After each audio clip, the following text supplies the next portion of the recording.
জয় কৃষ্ণ জয় গুৰু শঙ্কৰ সৰ্বগুণাকৰ জাকেৰি নাহিকে উপম তুহাৰি চৰণকো ৰেণু শতকৌটি বাৰিকো কৰোহু প্ৰণাম বাৰিকো কৰোহু প্ৰণাম। জয় জয়তে সদৌ অসম শ্ৰীমন্তৰ শংকৰ সংঘৰ গোলাঘাট জিলাৰ ফৰকাটিং প্ৰাথমিক আঞ্চলিক প্ৰমাণ্ডৰ প্ৰাথমিক গাইগাঁও নিবাসী ৰীতা শইকীয়া আইগৰাকী বাসগৃহত প্ৰভু ভগৱন্তৰ কৃপাত তেখেতে যি এটি সুযোগ্য সন্তান লাভ কৰিছে, সেই সন্তানৰ বিভিন্ন সময়ত কিছু অপায় অমংগলৰ হেতুকে আইগৰাকীয়ে ভগৱন্তৰ চৰণত এভাগী সংকল্প ৰাখিছিল।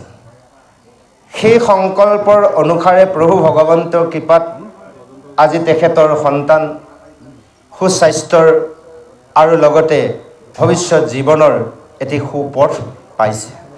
সেই অৰ্থে আজি ইয়াতে সকলো বাপ সমস্ত আই মাতৃ সমস্তক একত্ৰিত কৰি ইয়াতে আজি মূল অনুষ্ঠান আসন স্থাপনৰ লগতেই প্ৰসংগ কীৰ্তন কৰা হ'ল আৰু দ্বিতীয় অনুষ্ঠান সূৰ্যপুৰাণ ভাগৱত শাস্ত্ৰৰ যি শ্ৰৱণ কীৰ্তনৰ ব্যৱস্থা কৰিছে, এই দায়িত্বভাৰ আমাৰ ভাজনসকলক অৰ্পণ কৰিছে।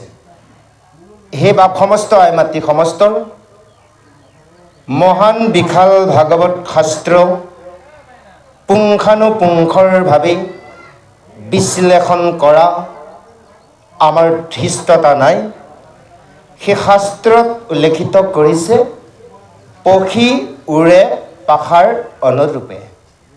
আমিও এই ভাগৱত শাস্ত্ৰ শ্ৰৱণ কীৰ্তনৰ মাধ্যমে আজি 8 বছৰ এই বয়সে এটি শিশু হয়, যি সামান্য জ্ঞান অৰ্জন কৰিছোঁ, সেই আজি ভাগৱতৰ একাদশ স্কন্ধৰ কৃষ্ণৰ উদ্ধৱ সংবাদ দুলৰী আৰু পচ্ছন্দৰ পদৰ লগত সংগতি ৰাখি আলোচনা কৰি যাব বিচাৰিছোঁ।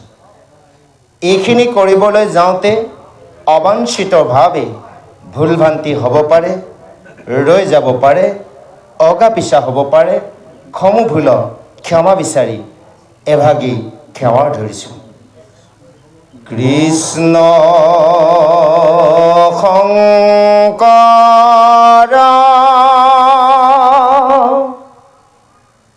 গুৰু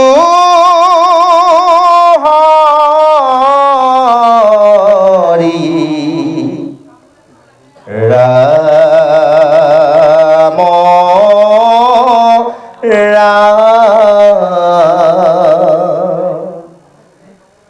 তোমাৰ চৰণ সেৱাৰ গোবিন্দ নাজানো একো পাই, যিমতে সেৱাটো ৰহিব কৰোণা কৰিতে হৰি জোৱাই, অৰাম কৰিতে হৰি জোৱাই। জয় গুৰু শংকৰ জয় গুৰু মাধৱ। হে গুৰু সমস্ত আই মাতৃ সমস্ত ইতিমধ্যে একাদশ স্কন্ধৰ কৃষ্ণ উদ্ধৱ সংবাদ দুলৰী চন্দৰ আমাৰ প্ৰভুজনাই সুন্দৰভাৱে কীৰ্তন কৰিছে। এই কথাখিনিকেই গংগা তীৰত পৰীক্ষিত মহাৰাজক খুব গুৰুদেৱে কৈছে, হে ৰাজন পৰীক্ষিত, এনেভাৱে সেইজন প্ৰভু ভগৱন্তৰ কৃষ্ণই দাপৰৰ শেষত কলি আদ্ৰত এই ধৰাধামলৈ আহি 125 বছৰে যি লীলাৰ কৰিলে আৰু এই লীলাৰ শেষ কৰি ইতিমধ্যে তেওঁ বৈকুণ্ঠলৈ যাব ওলাইছে। অৰ্থাৎ কৃষ্ণ প্ৰভু ভগৱন্তই 125 বছৰ বাবে আহিছিল। ইয়াতে আমাৰ 4টা লীলা কৈছিল। 1 নম্বৰ লীলা হ'ল আপোনাৰ শিশু লীলা, জন্মৰ হোৱাৰ পুতনাক বধৰ পৰা আদি কৰি শিশু লীলা কৰিলে। 2 নম্বৰত কৰিলে আপোনাৰ বৃন্দাবন লীলা আৰু 3 নম্বৰত কৰিলে মথুৰা লীলা, অৰ্থাৎ কংসৰ বধকে আদি কৰি। অৱশেষত কৈছে দ্বাৰকা লীলা, অৰ্থাৎ দ্বাৰকাবাসী সকলো সংহাৰ কৰি যদুকুল সংহাৰ কৰি ইতিমধ্যে বৈকুণ্ঠ যাব বিচাৰিছে। এই কথাখিনিকে কৈছে সেইজন পৰম মহন্ত্ৰ, পৰম বান্ধৱ, কৃষ্ণৰ একান্তৰ ভকত, সেইজন উদ্ধৱে কৃষ্ণৰ মনৰ কথা সমস্ত জানিছিল। আপোনালোক আমি সমস্তই যদি কৃষ্ণৰ একান্তৰ ভকত হ'ব পাৰিছোঁ, তেনেহ'লে আমি সমস্ত কথা জানিব পাৰোঁ। কাৰণ সেইকাৰণে আগৰ ঋষিমুনিসকলে ভূত ভৱিষ্যতৰ কথা ক'ব পাৰিছিল, কাৰণ তেওঁলোকে একান্তভাৱে কৃষ্ণক ভজিছিল, হয়নে বাৰু? গতিকে আমিও যদি সেই উদ্ধৱৰ দৰে কৃষ্ণৰ একান্তৰ ভক্তি কৰিব পাৰোঁ, তেনেহ'লে আমিও সেই ভগৱন্তৰ কথা আৰু এই সংসাৰত ভূত ভৱিষ্যত কি হ'ব ইয়াক আমি অনুসৰণ কৰিব পাৰিম। সেই সমস্তৰ দ্বাৰকাৰ বিমংগল দেখি উদ্ধৱ মহন্তৰে কৃষ্ণক যে বৈকুণ্ঠলৈ যাব এই কথা জানিছিল আৰু এই কথাৰে জানিয়ে এদিনাখন সি বিৰল ঠাইত কৃষ্ণৰ প্ৰভু ভগৱন্তৰ চৰণত ক্ষমাৰ ধৰি উদ্ধৱ মহন্তই কান্দি কান্দি কৃষ্ণক কৈছিল যে হে প্ৰভু, মই জানিলোঁ তুমি তোমাৰ কুল সংহাৰ কৰি তুমি বৈকুণ্ঠ যাব বিচাৰিছা, কাৰণ তুমি যদি ইচ্ছা কৰিলাহেঁতেন সেই ঋষি সাপো তুমি ভংগ কৰিব পাৰিলাহেঁতেন। কাৰণ নিজৰ কুলক বুলি, হয়নে বাৰু? এতিয়া চাওক, আমাৰ নিজৰ বংশ পৰিয়ালক লৈ নিজৰজনক লৈ আমি বেয়াটোকো ভাল কৰা চিন্তা কৰোঁ, কিন্তু আজি কৃষ্ণ প্ৰভু ভগৱন্তই কি কৰিলে যে নিজৰ কুলটোকো ৰক্ষা কৰা চিন্তা কৰা নাই। ইয়াৰ মূল অৰ্থ হৈছে যেতিয়াৰ প্ৰভু ভগৱন্তৰ কৃষ্ণই এই ধৰাধামলৈ বসুদেৱ দৈৱকীৰ উদৰত অহা নাই, তেতিয়া এই বসুমতী মাৰ অৰ্থাৎ পৃথিৱীয়ে সেই ব্ৰহ্মাৰ ওচৰত গৈ কৈছিল, হে ব্ৰহ্মদেৱ, যে এই পৃথিৱী মই দৈত্য দানৱৰ পৰা থাকিব পৰা নাই, গতিকে তুমি কিবা ওপৰত ব্যৱস্থা কৰা আৰু এইকণ নকৰিলে মই সমূলি ডুবি মৰিব লাগিব। তেতিয়া বসুদেৱে কৈছিল তুমি চিন্তা নকৰিবা, কাৰণ ইয়াৰ ব্যৱস্থা মই কিবা এটা কৰিম। তেতিয়া সেই সময়ত সেইজন ব্ৰহ্মাই আৰু সেইজন শিৱৰ, সেইজন ধৰ্মৰ একত্ৰিত হৈ তিনিজনে বৈকুণ্ঠলৈ গৈছিল আৰু বৈকুণ্ঠলৈ গৈ সেইজন কৃষ্ণৰ প্ৰভু ভগৱন্তক কৈছিল যে প্ৰভু, যে যদি তুমি ধৰাধামলৈ পৃথিৱীলৈ নোযোৱা তেনেহ'লে বসুমতী ডুবি মৰিব। অৰ্থাৎ ব্ৰহ্মাই কৈছিল যে তোমাৰ আজ্ঞাৰ ক্ৰমে মই সৃষ্টি কৰা সমস্ত জীৱৰ সমূলিত ডুবি মৰিব। তেতিয়া কৃষ্ণৰ প্ৰভু ভগৱন্তই কৈছিল যে মই কিবা ওপৰত ব্যৱস্থা কৰিম, তোমালোকে চিন্তাৰ নকৰিবা। আৰু ইফালে দেৱসমূহে দৈত্যসকলৰ উৎপাতত থাকিব নোৱাৰি কৃষ্ণক তুতি কৰিছে। সিফালে কাৰাগাৰত পূৰ্বৰ সেই পিঞ্চি আৰু সুতবাই যে বসুদেৱ দৈৱকী হয় কাৰাগাৰত কৃষ্ণক স্তুতি কৰি আছে। গতিকে ভকতৰ বাক্য ৰক্ষা কৰি সেইজন ভগৱন্তৰ কৃষ্ণই আহি সেই কাৰাগাৰত অৱতাৰ ধাৰণ কৰিছে। কিয়? পৃথিৱী ভাৰ সংহাৰ কৰিবলৈ, হয়নে বাৰু? গতিকে এই ভাৰ সংহাৰ কৰিবলৈ আহি যদি সমস্তবোৰ ভাৰ সংহাৰ কৰি নিজৰ কুলক যদি ভাৰ সংহাৰ কৰি থৈ নাযায়, পৃথিৱী ভাৰ সংহাৰ কৰা আৰু নকৰাৰ মাজত পাৰ্থক্য একো নাথাকিব। কাৰণ যদুবীসকল এজন এজন ইন্দ্ৰতকৈও মহাপৰাক্ৰমী আছিল আৰু যদুবংশ বুলি এনেই গৌৰৱী। সেইকাৰণে কৃষ্ণৰ প্ৰভু ভগৱন্তই সমস্তবোৰক সংহাৰ কৰি নিজৰ কুল সংহাৰ কৰা ব্যৱস্থা কৰি ঋষি সাপৰ চলেৰে কুল সংহাৰ কৰা চিন্তা কৰিছে।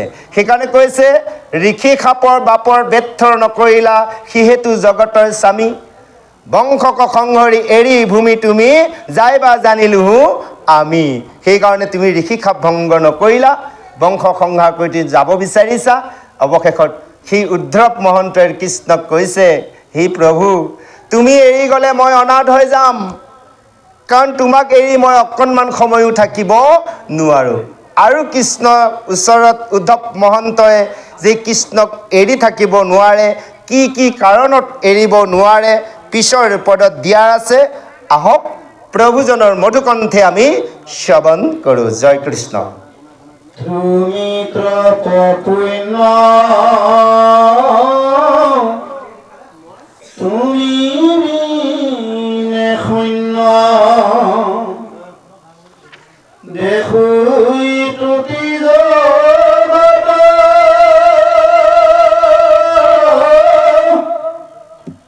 কাপুণ্য কৰো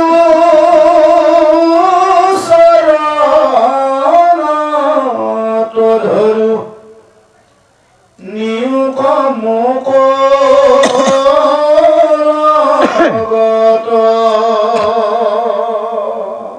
তোমাৰ শৰণ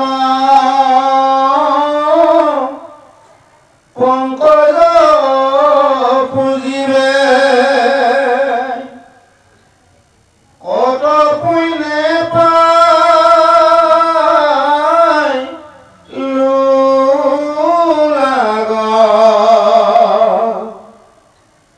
বাপ জগন্নাথ নকৰা অনাথ ভকত তুমি ত্যাগ সমস্তকে অৰ্পিত সন্মুখে তোমাৰ চৰিত্ৰ শুনে মাত্ৰ যি তোনৰে পায়া প্ৰেম ভাৱ নেৰৈত জোপাও বিষয় কোপ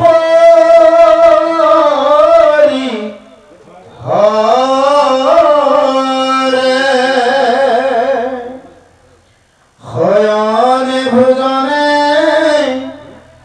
স্নান গুপ্পস্থানে সদা সেৱা কৰো আমি তোমাক নেদেখি ৰাখি প্ৰাণ প্ৰভু কিমতে বৰ্তি গোস্বামী মই পিন্ধো চাৰ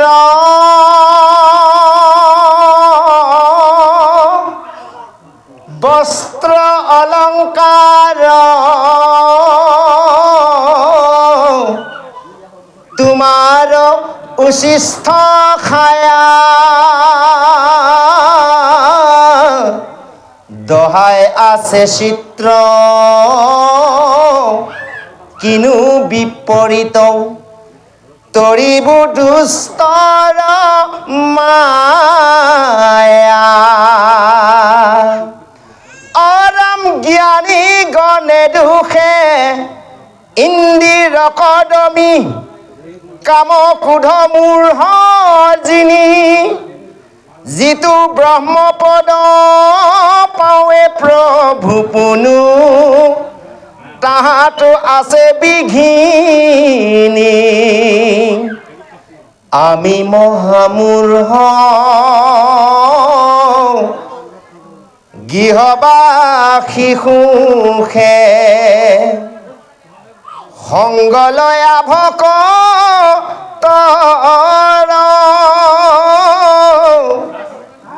তোমাৰ চৰিত্ৰ কথা শুনিলাতে তৰিবু মায়া দুষ্ট উত্তৰ তজুপাদ পদ্ম হৃদয়ে ধৰিয়া গাইব গুণ নাম গীত এতেকে মুকুতি অপয়াসে পাইব হেনকে আছিল শ্ৰিত জয় কৃষ্ণ। এনেভাৱেই উদ্ধৱ মহন্তই কৃষ্ণৰ চৰণত প্ৰণিপাত জনাই কৈছে, প্ৰভু তুমিয়ে হৈছা তপ, তুমিয়ে হৈছা পুণ্য, তোমাৰ ব্যতিৰেকে এই ত্ৰিজগতত সকলো শূন্য। কাৰণ আমি চকুৰে যিমান দেখিছোঁ সকলো মিছা, যাক আজিলৈ আমি দেখা নাই সেইটোৱে সঁচা। অৰ্থাৎ যিজন ভগৱন্তৰ প্ৰভু সমস্ত জীৱৰ জগতৰ সকলো শৰীৰত আত্মাৰূপে প্ৰৱেশ কৰি আছে, তাক আমি দেখিব পাৰিছোঁনে বাৰু? আমি দেখিব পৰা নাই। আৰু যেতিয়ালৈ আমি সেইজন ভগৱন্তৰ আত্মাৰূপে থকাৰ সেই আত্মাক জানিব বা চিনিব নোৱাৰিম, তেতিয়ালৈ আমি মনুষ্য জন্ম সামফল কৰিব নোৱাৰোঁ। সেইকাৰণে আজি উদ্ধৱ মহন্তই জানিল যে আত্মাৰূপে সমস্ততে ভগৱন্তৰ বিৰাজ হৈ আছে, আৰু সেইকাৰণে কৈছে এই ত্ৰিজগতত তোমাৰ ব্যতিৰেকে সকলোৰ মিছা। এনেভাৱে উদ্ধৱ মহন্তই কৃষ্ণৰ চৰণত কৰজোৰে প্ৰণিপাত জনাইছে। আকৌ কৈছে, প্ৰভু তোমাৰ চৰণত সেৱাৰ কৰি বা কৰাৰ মই কঠোৰ পুণ্য ফলতহে সুবিধা পাইছিলোঁ। আজি আমি মনুষ্যসকলে কঠোৰ পুণ্য ফলতহে ভগৱন্ত গুণনাম লোৱা, সেৱাৰ কৰা সুবিধা পাইছোঁ। কাৰণ আমি পূৰ্বৰ জনমত অসংখ্য পুণ্য সঞ্চয় হেতুকে আজি আমি সকলোৱে ভকত হয় সাধুসংগ কৰি ভকত সেৱাৰ মাধ্যমে কৃষ্ণ কথা শ্ৰৱণ কীৰ্তন কৰা আমি সুবিধা পাইছোঁ। সেইকাৰণে কৈছে, যাৰো আছে পুণ্য অসংখ্যাত শিখে কাণৰ পাতে কৃষ্ণৰ কথাটো। গতিকে আমাৰ সেই পূৰ্ব পুণ্য হেতুকে আজি কৃষ্ণক ভজিব পাৰিছোঁ। সেয়ে উদ্ধৱে কৈছে যে কঠোৰ পুণ্য ফলতহে প্ৰভু তোমাক লগ পালোঁ। হে বাপ, হে জগন্নাথ, তুমি মোক অনাথ নকৰিবা আৰু তোমাৰ এই ভকতক তুমি ত্যাগ কৰি নেযাবা। এনেভাৱেই আজি কৃষ্ণৰ চৰণত উদ্ধৱে স্তুতি কৰিছে। আকৌ কৈছে যে হে প্ৰভু, যে তোমাৰ যি অমৃত চৰিত্ৰ কথাৰ যিসকলে নৰয় শুনে আৰু প্ৰেমভাৱে যিসকলে তোমাৰ গুণৰ নাম শ্ৰৱণ বা কীৰ্তন কৰে, সেইসকলে এই বিষময় সংসাৰখনক এৰি সুন্দৰভাৱে তৰি যাব পাৰে। আৰু সেইকাৰণে হে প্ৰভু, যে মই তোমাৰ এই সমস্ত নাম শয়নে ভোজনে গৃহস্থানেই সদায় মই সেৱা কৰিছিলোঁ আৰু কৰি থাকিম বুলি ভাবিছিলোঁ। এতিয়া এইখিনি একাদশ স্কন্ধৰ কৃষ্ণৰ উদ্ধৱ সংবাদৰ যি মূল তত্ত্ব, এয়া হৈছে গুৰু মন্ত্ৰ। যে এই গুৰু মন্ত্ৰৰ আমাৰ প্ৰত্যেকৰে আছে আৰু থাকিব, আৰু আমি তাক সৎ ব্যৱহাৰ কৰিব লাগিব। যে এয়াই হৈছে গোপন তথ্য, এয়া হৈছে ভজনীয় মন্ত্ৰ। সকলোৱে জানে, নকলেও চলে, তথাপিতো অকণমান চুই আছোঁ পদৰ কাৰণে।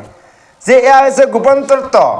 সেইকাৰণে কৈছে শয়ন ভোজন স্নান গৃহস্থান, এইবোৰ কৈছে বস্ত্ৰ পিন্ধাৰ ভগৱন্তৰ পৰা আদি উচ্ছিষ্টৰ খোৱাৰ সমস্ত কথা কৈছে ভগৱন্তৰ নামত। অৰ্থাৎ আমি পুৱাৰ আৰম্ভ কৰিলোঁ, বিচনাৰ পৰা উঠাৰ লগে লগে আমি জাপকৈ জঁপিয়াই বিচনাৰ পৰা নামিব নোৱাৰিম।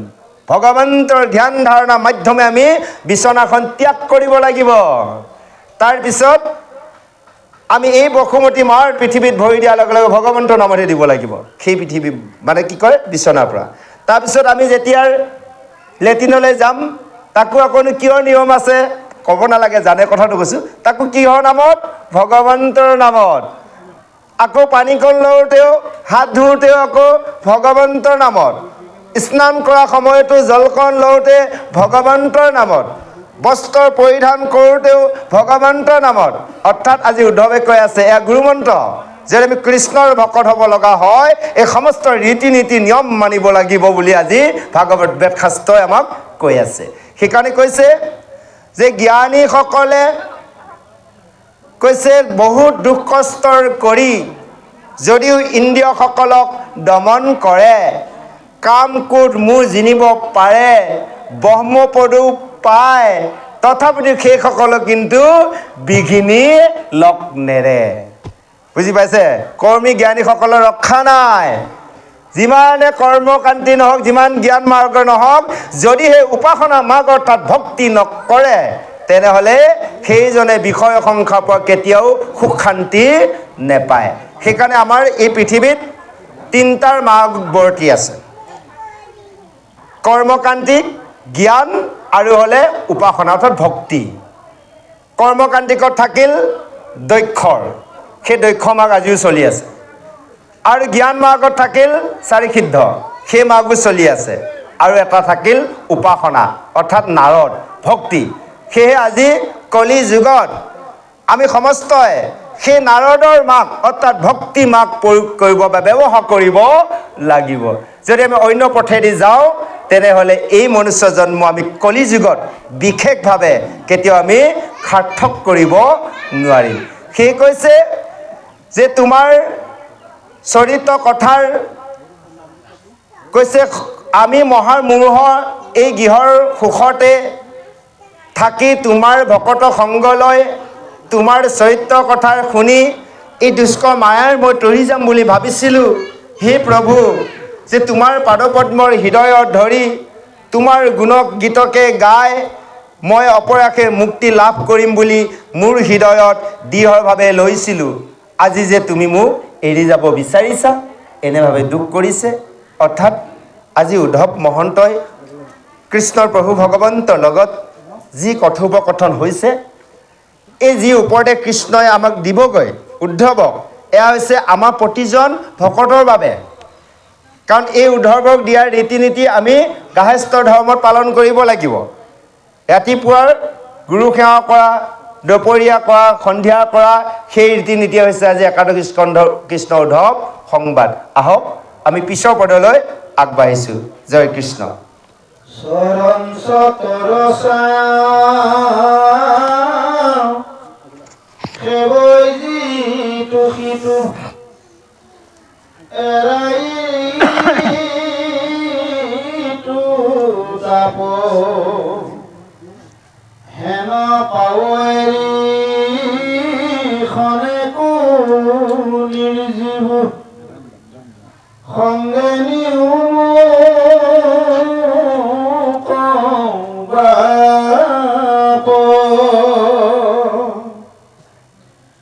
সবে পৰিহৰি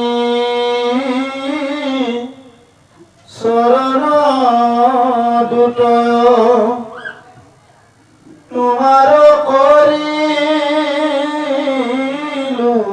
খাৰ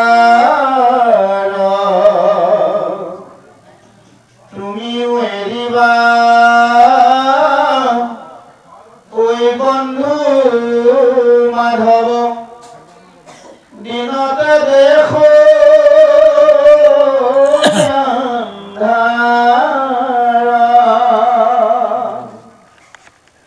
হে প্ৰাণনাথ নকৰায়নাথ দান্তে ধৰো খেৰ তুলি তোমাৰ বিয়োগে অগণি এখনে দেখা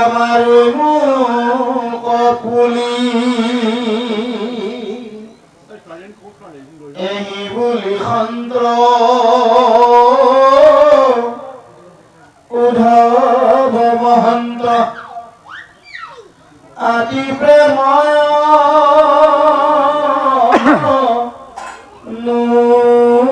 নুৰাগে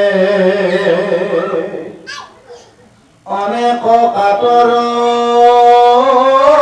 কৰিয়া কান্দন্ত্ৰ পৰিয়া কৃষ্ণ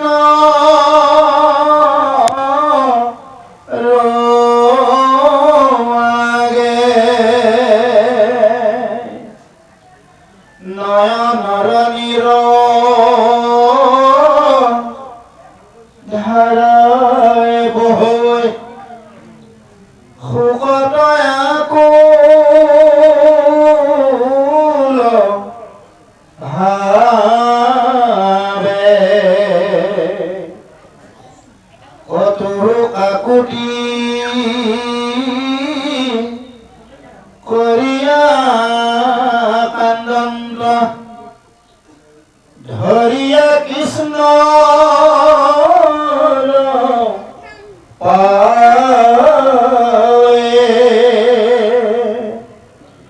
ইহে নয়ৰুণ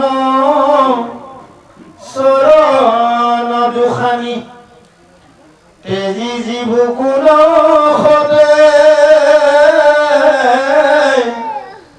মাধৱ বান্ধৱ নৱধা সমলি নিয়োক মুক লগতে এহি বুলি পাৱে পৰিয়া কান্দন্ত্ৰ অনেক কাৰুণ্য ভাৱে দখো দিশে দুখে দেশন্ত আন্ধাৰ চেতন নাহিকে গাৱে অৰাম ভকতৰ দুখ দেখি ভগৱন্ত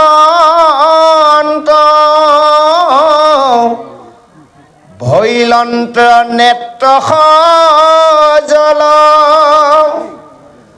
অসন্তোষে কিছু চপৰাইলা মাথ সংকোচ মুখ কমল জয় কৃষ্ণ। এতিয়া সেই উদ্ধৱ মহন্তই কৃষ্ণক কৈছে, প্ৰভু তোমাৰ চৰণ ছত্ৰ ছায়াতে সেৱাৰ কৰি এই তিনি তাপৰ পৰা পৰিত্ৰাণ পাম বুলি ভাবিছিলোঁ। যে আমাৰ তিনিটা তাপ আছে, সেই তিনিটা তাপত আমি ভুক্তভোগী হৈ আছোঁ সকলোৱে। এটা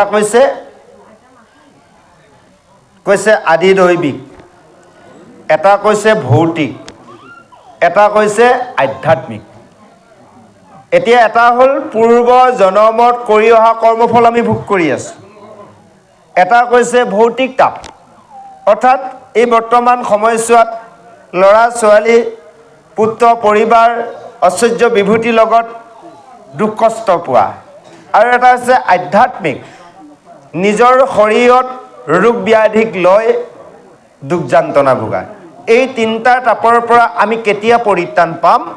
যদি আমি কৃষ্ণৰ চৰণ ছত্ৰত আমি যদি শৰণ ল'ব পাৰিছোঁ, কৃষ্ণৰ চৰণত যদি আমি ভজিব পাৰিছোঁ, ভকতৰ সেৱাৰ কৰিব জানিছোঁ, তেনেহ'লে এই তিনি তাপৰ পৰা আমি পৰিত্ৰাণ পাম। সেইকাৰণে আজি উদ্ধৱে কৈছে যে এনেভাৱে তোমাৰ চৰণ ছত্ৰতে এই তিনি তাপৰ পৰা ৰক্ষা পাম বুলি ভাবিছিলোঁ। হে প্ৰভু, হে বাপ, তুমি আজি মোক এৰি যাব বিচাৰিছা। সি কৈছে, সবে পৰিহৰি চৰণ দুতয় তোমাৰ কৰিলোঁ সাৰ, সকলো মই এৰি সকলো পৰিহৰি কেৱল তোমাৰ চৰণকে মূল ধাৰা হিচাপে ধৰিছিলোঁ বা লৈছোঁ। আৰু প্ৰভু হে মাধৱ তুমিও মোক এৰি যাব বিচাৰিছা। অৰ্থাৎ আমাক কৈছে যে আমি আজি শাস্ত্ৰই কৈ আছে সকলো এৰি কৃষ্ণৰ চৰণকে মূল ধাৰা হিচাপে ল'ব দিছে। এতিয়া আমি পাৰিছোঁ জানো? নোৱাৰোঁ, নেলাগে। ভগৱন্তই কৈছে তাকো নেলাগে, তোমাৰ বিষয়ৰ সংসাৰত তুমি থাকা,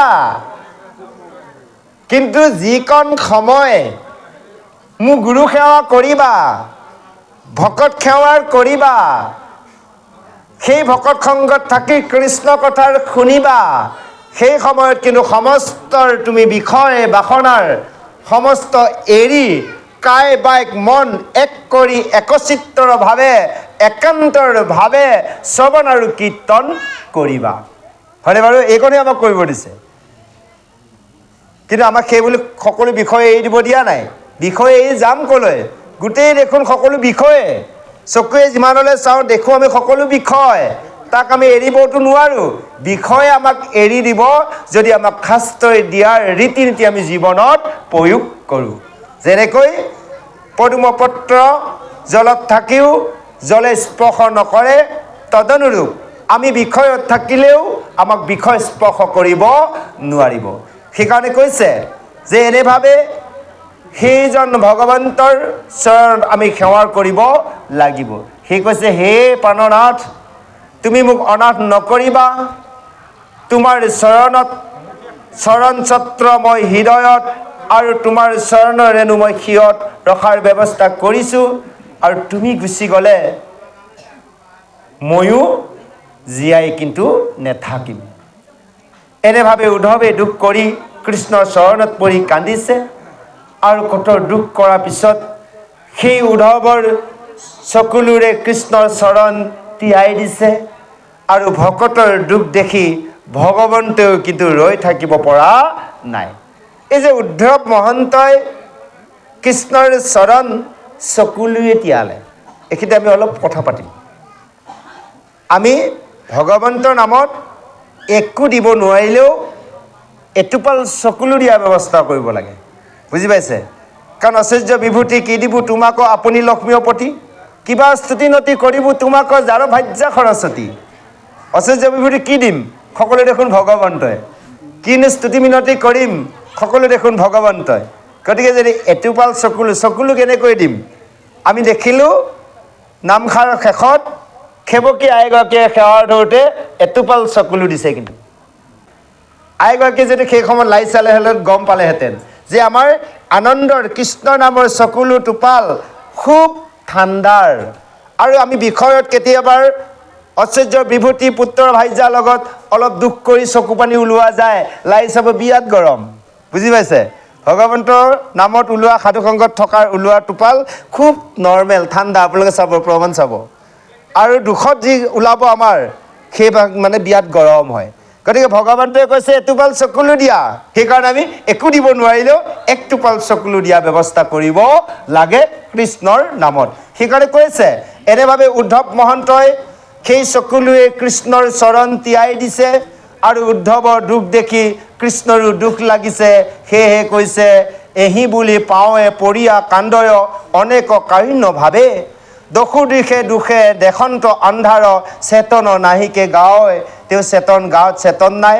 আৰু সেই সময়তে কৃষ্ণই উদ্ধৱক উঠাই নিজৰ চকুলো মচি উদ্ধৱৰো চকুলো মচি দিছে। এইখিনিতে এই অধ্যায় সামৰণি মাৰি শংকৰদেৱ গুৰুজনাই আমাক সভাসদলৈ অকণমান উপদেশ আগবঢ়াইছে। এই যে উপদেশে হৈছে মূল। এই অধ্যায় দলৈচন্দে কি ক'লে, ইয়াৰ মূল উত্তৰ আছে কেৱল উপদেশত। আহক আমি উপদেশখন শ্ৰৱণ কৰোঁ। জয় কৃষ্ণ।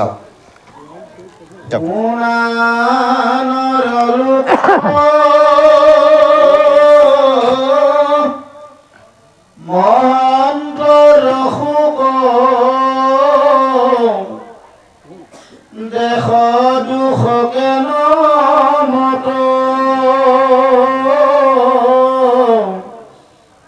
ধন জন যত জীবন যৌবন জানা সবে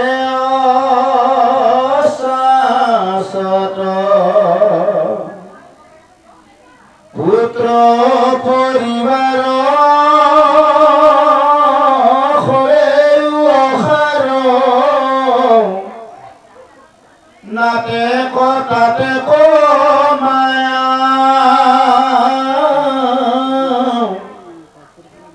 সেনেকে থাকিয়া খনেকে অন্তৰুই হৈমকে মেঘৰ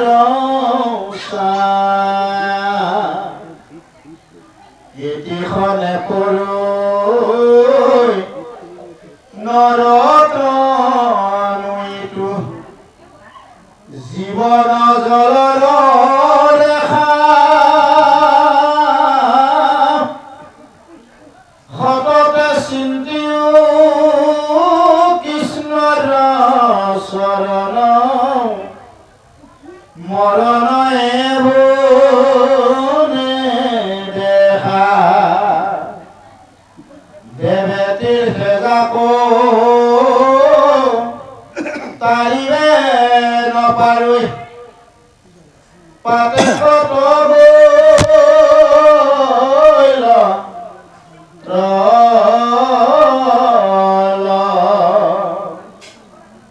হৰি নামে পাইলে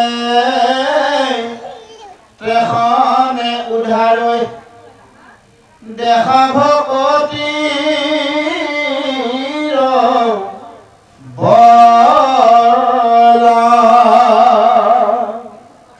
দুৰাচাৰু জৰে হৰি নাম লয়ে সিও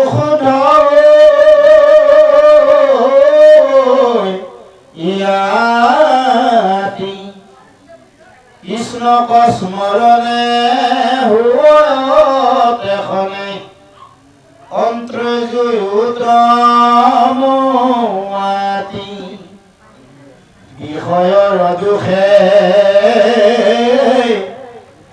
বাঢ়িবে নপাৰৈ ভকতি পাতে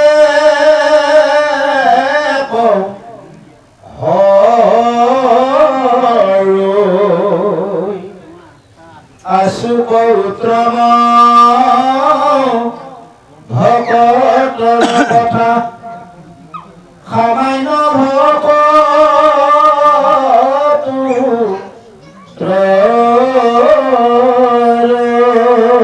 ভকতিৰ দেখি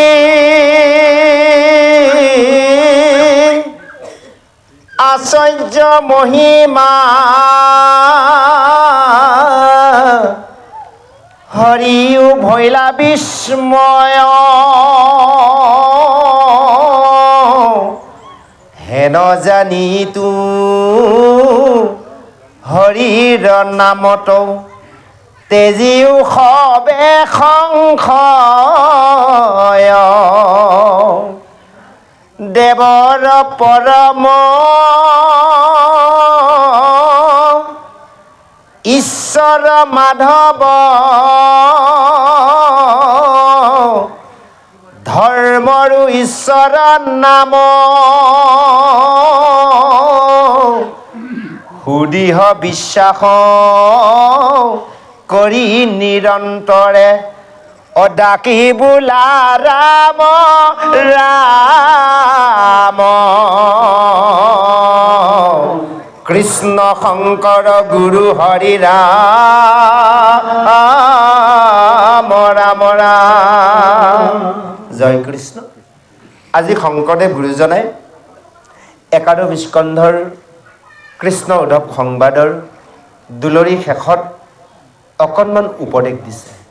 সেই কৈছে, শুনাৰ নৰলোকসকল, দেখিছা সি মহন্তৰো কি দুখ। অৰ্থাৎ আজি উদ্ধৱৰ কথা কৈছে। এজন পৰম ভকত মহন্ত হৈও তেওঁ যে দুখ, সামান্য মনুষ্যসকলৰ কথা কৈ শেষ কৰিব নোৱাৰি, হয়নে বাৰু? আৰু এটা চাব আপোনালোকে, যিসকলে তেনেভাৱে ভকত হোৱা নাই, কেতিয়াবা ভকতক হাঁহেও কিচাকি।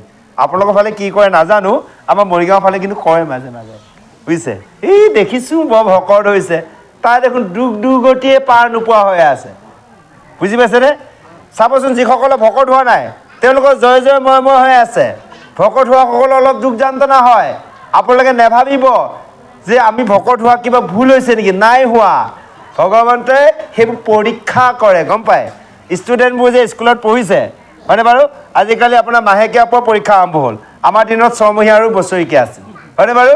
এই বছৰেকীয়া এইবিলাক মানে মাহেকীয়া পৰীক্ষা হৈ থাকে এতিয়া, মাহেকীয়া পষেকীয়া পৰীক্ষা আমাৰ ভকতৰ। এই অপায় মংগলবিলাক দিয়ে। চাওঁচোন, তুমিতো ভকত হৈছা, তোমাক এখন দুখ দিওঁ, তুমি মোক কিমান ভজা। আকৌ যদি সেইকণতে আমি যদি অজুহাত এটা উলিয়াই ল'লোঁ তেনেহ'লে আৰু দুখ আহিব। গতিকে আমি সেইকণ ভগৱন্তক ক'ব লাগিব, প্ৰভু তুমি যি কৈছা ভালেই কৈছা হয়নে বাৰু। ইয়াতকৈ কি চাগে আৰু ডাঙৰ কিবা হ'ব লগা আছিল, তুমি এইখিনিতে যে মোক কৃপা কৰি থলা। ঈশ্বৰে ভাবিবলৈ হয় দিয়া, মই কিবা কৰি জুখি চাইছিলোঁ, এই দেখোন কোনো কাৰণত মোক নেৰে, লগে লগে ভাল হৈ যাব। চাবচোন আপোনালোকৰ ঘৰখনৰ অপায় মংগল দিব।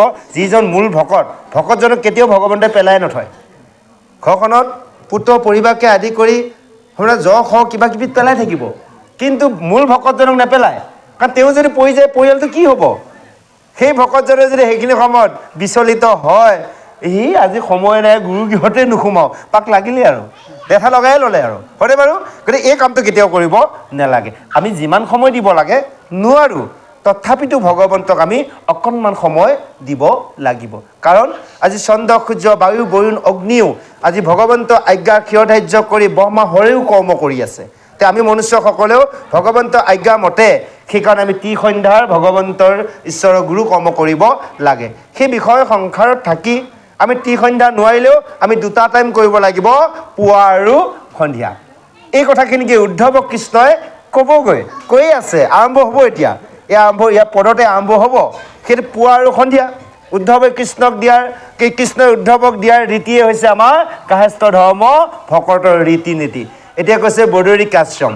বদৰিকাশ্ৰমখন ক'ত আছে? সেইখন আমাৰ গৃহাশ্ৰমখনেই বদৰিকাশ্ৰম। আমি বেলেগ এখন বদৰিকাশ্ৰম বিচাৰিব প্ৰয়োজন নাই।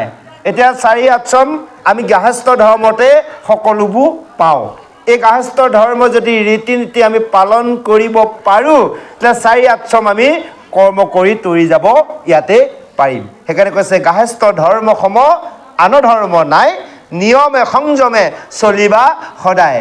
পুৰুষ প্ৰকৃতি হৈবা একমতি, তেহে সিজিব হৰিত ভক্তি।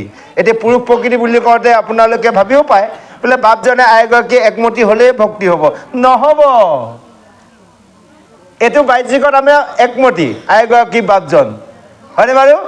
কাৰণ জীৱাত্মা আৰু পৰমাত্মা এই দুইজনক যদি এক কৰিব পৰা নাই, একো কাম নাই, বুজি পাইছে, একো কামত নাহিব। গতিকে আমাৰ বাহ্যিকত আইগৰাকী প্ৰেৰণা লাগিব।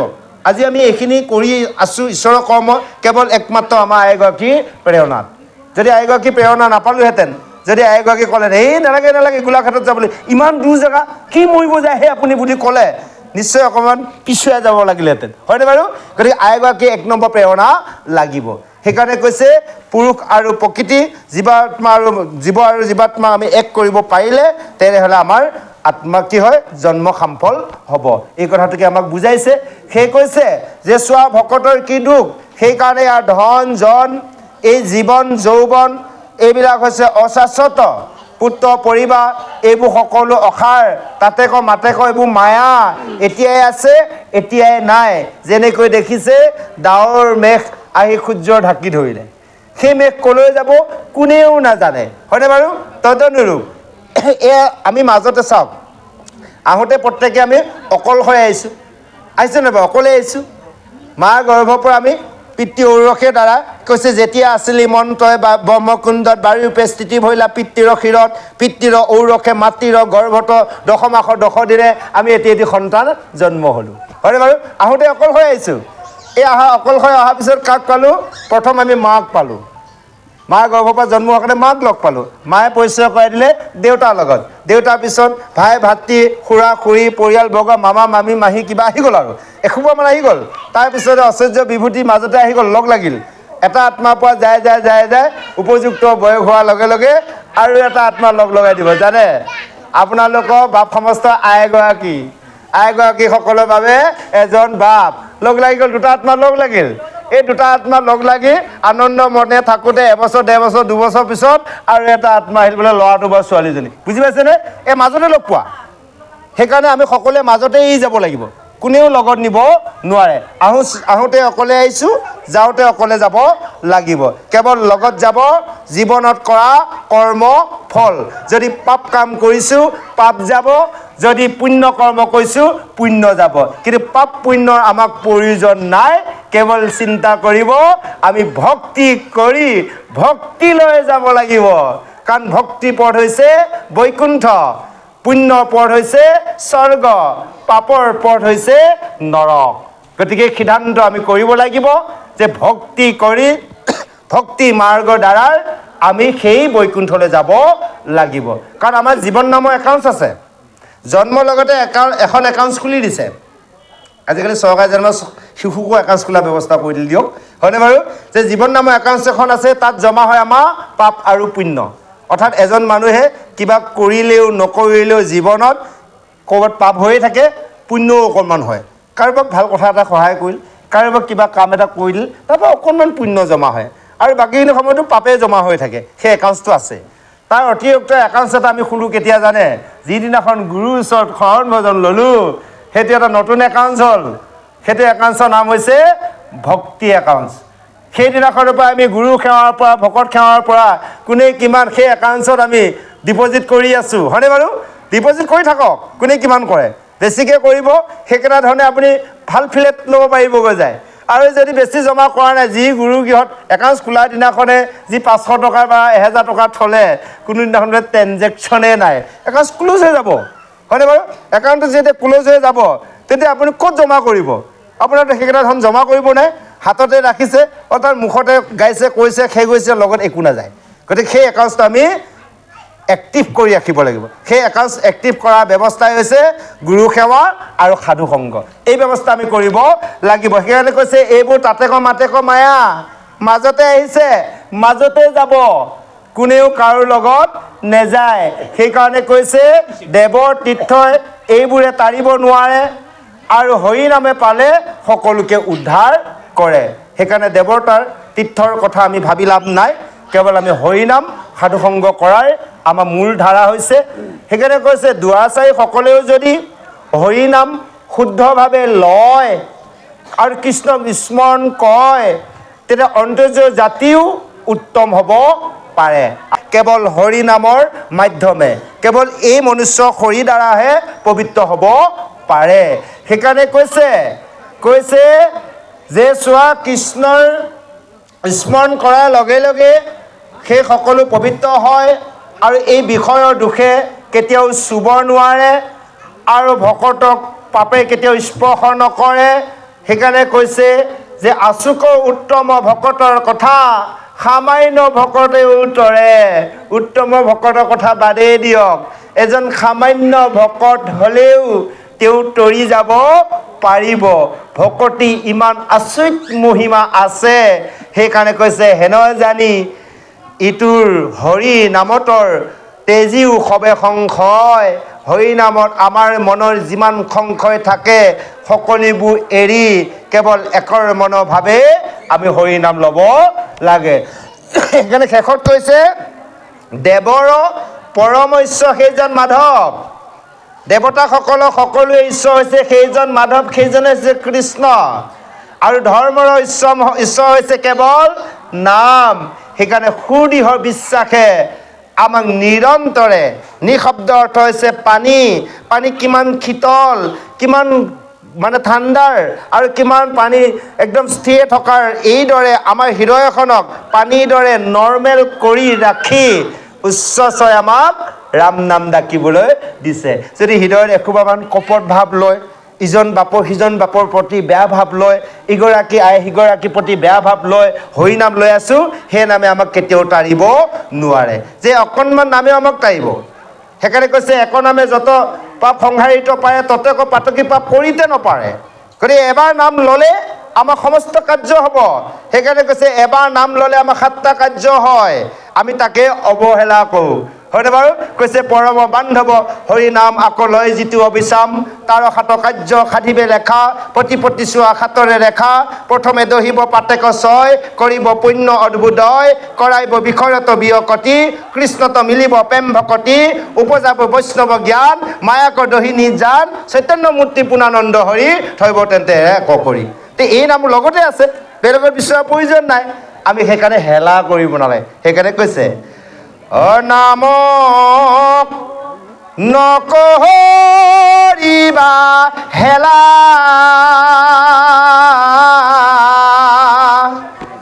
নামে তাৰিব পাৰে জীৱ সংকট বেলা।